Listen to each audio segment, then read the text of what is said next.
Hey everyone, welcome to Stand and Empower, and in today's segment, I have the pleasure to interview my good friend Christine Kominiak. So Christine, welcome. Thank you.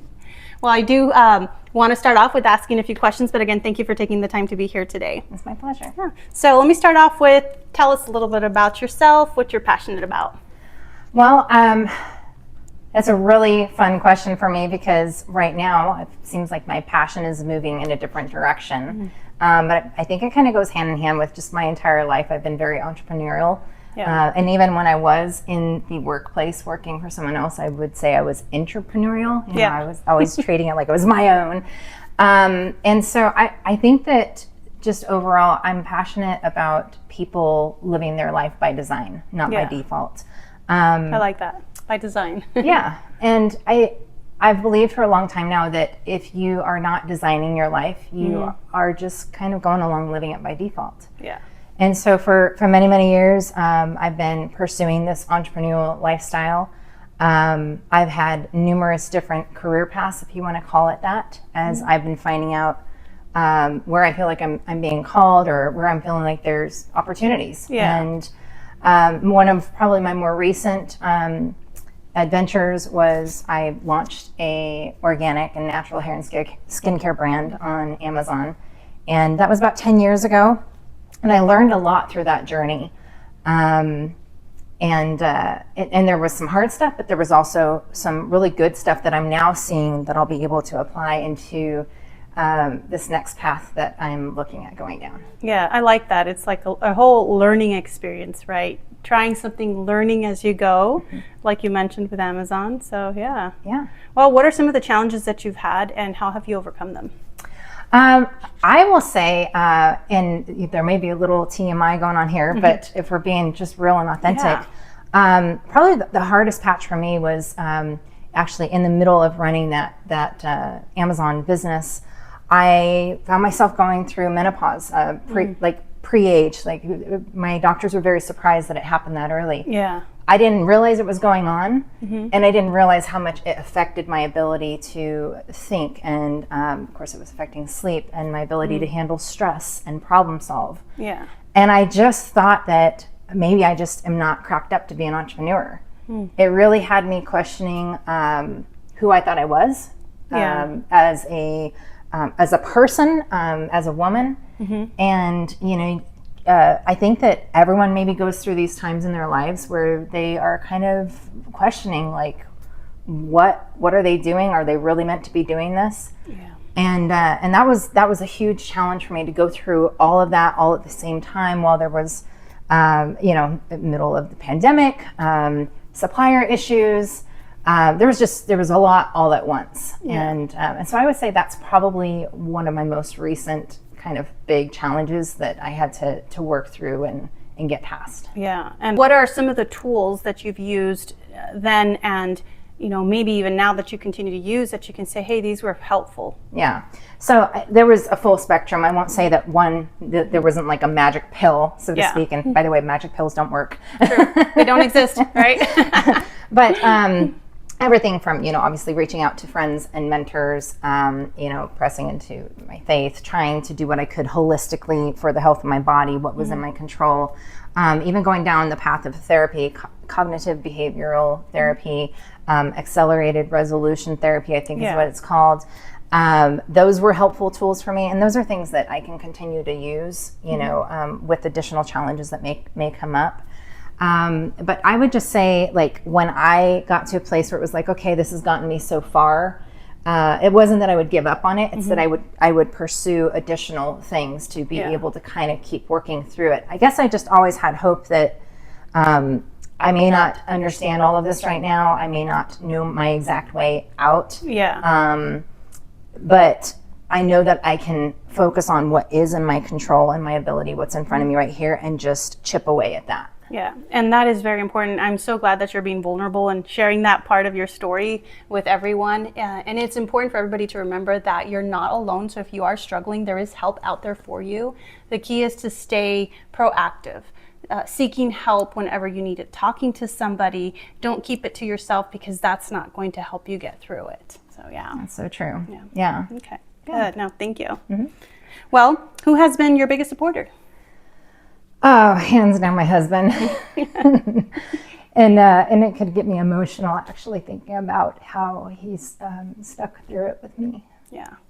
But he's believed in me, and he's been my biggest cheerleader. Yeah. That's good to have him by your side and support you through tough times, right? The highs and lows of everything. Yeah. So, yeah. What has been the most impactful for you in this season of life?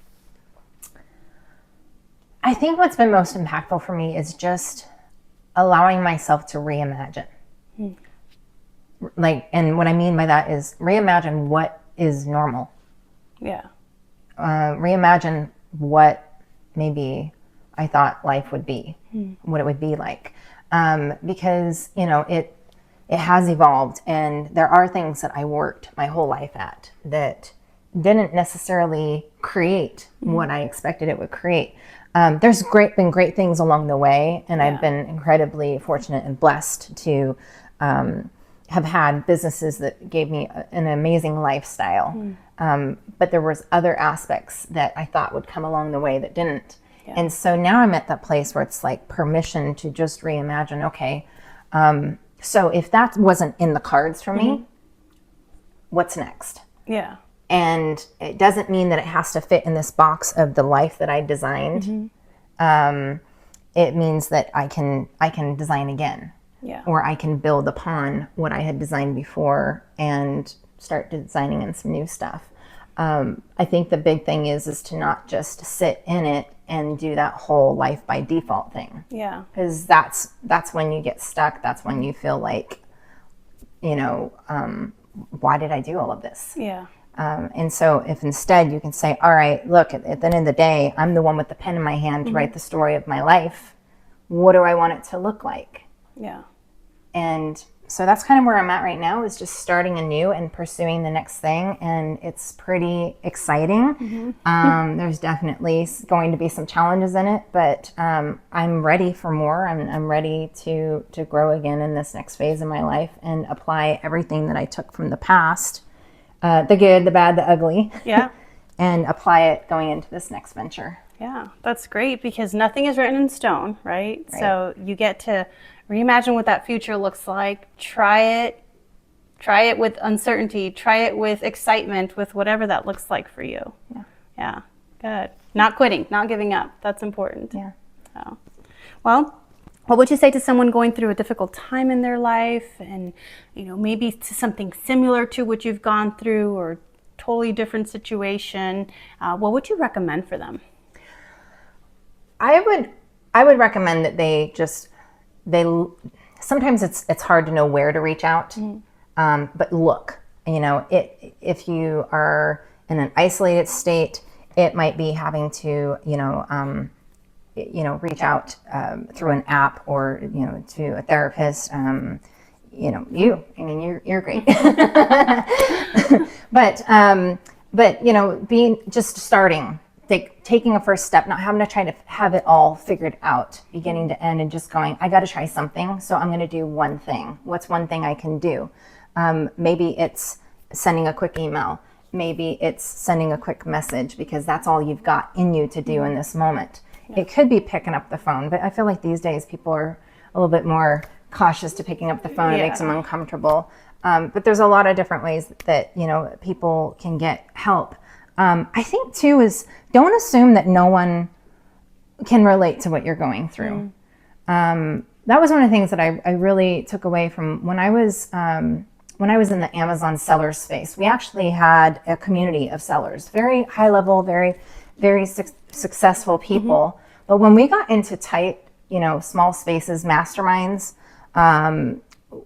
we really opened up. We were vulnerable with each other. And what I learned was, when I thought I was kind of just losing it, so to speak, like not being able to keep things together, and I didn't know what was going on, I was able to have those people come to me and say, hey, you know what? I've been through it. Yeah. And it's a real thing, and you're not losing your mind. It sounds like this is what you're going through, and this is something that helped me. This might be a path. That's something you want to look into. So I think that just tapping into whatever resources are around you, And it literally could be starting right now as you're listening to this, that this is the very first thing. And then there's just one simple next step after this. And like I said, it could be just sending a message. Yeah, having that community is so important. It is. It really helps you really see that value of having people around you who are cheering you on, and people that been through what you've been through, right? Understanding your situation. So that it's so good to have that. Yeah. Yeah. Well, who do you have in your life that you can say, you know, that these are the people that I look up to? You know what? I have so many people in my life, actually, I can think about that I look up to. You know, my parents, my aunt, uncle, amazing things that they've done for, you know, troubled youth. But really, like in business speak, since a lot of what we've been talking about today is business, career-wise, I've got some friends of mine that I actually met them through the Amazon seller space. Oh. And I really see them being, you know, forever friends. And these friends are those kind of friends that they're like, hey, I see this in you. I think you should like do this. I think you'd be great at this. Or, hey, we're doing this. I think you guys would crush it in this. That's good. And so they've really spurred me and my husband on with going after other things and pursuits, and just speaking light and life into us and possibilities. And I think it's good to have people like that in our life. I feel like it's rare. And so when you have those people in your life, you know, show gratitude, show appreciation, don't take them for granted. Yeah. And also be respectful of, you know, their time too. Like, we don't want to just take.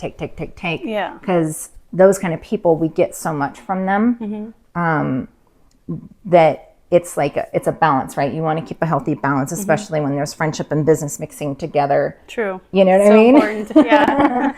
and I feel like you and I have kind of had that relationship over the years as well, where we've been able to support each other first and foremost as women. True. And be friends. And then, like, when there has been things around business, it's been nice. We've been able to be there for each other, but it's not been like our full focus of our relationship. Yeah, absolutely. I can agree to that. And it's been great to have that, because it's a good support, right? Good friendship, and that we're able to build each other up. And that's what it's about. And that's what I like about you guys too. And I say you guys because, you know, you and your husband, that ever since I met them too, they're givers, you know? And so givers in the sense of, if there's any knowledge that they share, they'll share it. They're not holding anything back. So yeah, appreciate it. Yeah, thank you. Well, Christine, thank you so much for your time. And I do have one final question for you. How do you stand and empower? I believe that I stand and empower by always trying to give whatever I've got. I don't really look at it as a lot or a little. It's like, I feel like when people are just sharing things with me, it doesn't have to be a problem. It could just be anything. And I see like a way to connect them to either an opportunity or a person or a resource that will improve their situation or enhance their life or really launch what it is that they're trying to do. Yeah. I get a lot of joy out of that. And I think that some people like to call it paying it forward, but it's just something that I've always naturally done, that whenever, some people call it like you're a problem solver. But I don't think it's just centered around problems. I mean, you know this about me. It's like, oh, you know, you got dark spots. Oh, let me tell you about this product. You know, or, you know, oh, I'm trying to do this with my hair and this keeps happening. And it's like, I don't know. I just love connecting people. It doesn't have to be all about girly stuff, but I love to do that, whether it's a stranger or a friend. You know, I did the same thing when I was coaching softball for the local high school. That was a lot of fun for me. It was a different kind of outlet. It was a different way for me to be able to share leadership skills for girls who were really kind of in that peak of wanting to learn those skills, not just learning the skill sets of the games, but learning how to be a leader and show up and how to overcome difficult situations. And so I felt like that was a good challenge for me to share that with them. And even in the midst of it, it's like they would show up to practice with headaches and I'd say, what have you had to eat today? And they say, oh, I had a Pop-Tart. And I'm like, oh, honey, let's talk about some nutrition here. Yeah. You know, and just starting to help enlighten them to things that maybe they haven't learned yet about how to take care of themselves so that they can feel good throughout the day and so they can perform well and do well in school. So I think it's just in general, being a stand for people that I want to support them and give them whatever it is in my toolbox that I can give to empower them. Yeah, and it's so rewarding to do that, right? To feel that you've made a difference, even if it's like this little grain that you've passed on to the next person. But it's amazing that you've had that opportunity to do that and that you continue to do so. Thank you. Yeah. Yeah. Oh, well, thank you so much. opportunity. Yeah. Well, thank you again for being here today at Stand and Empower. If you have any questions for Christine, her information will be listed in the link, and we'll see you guys next time.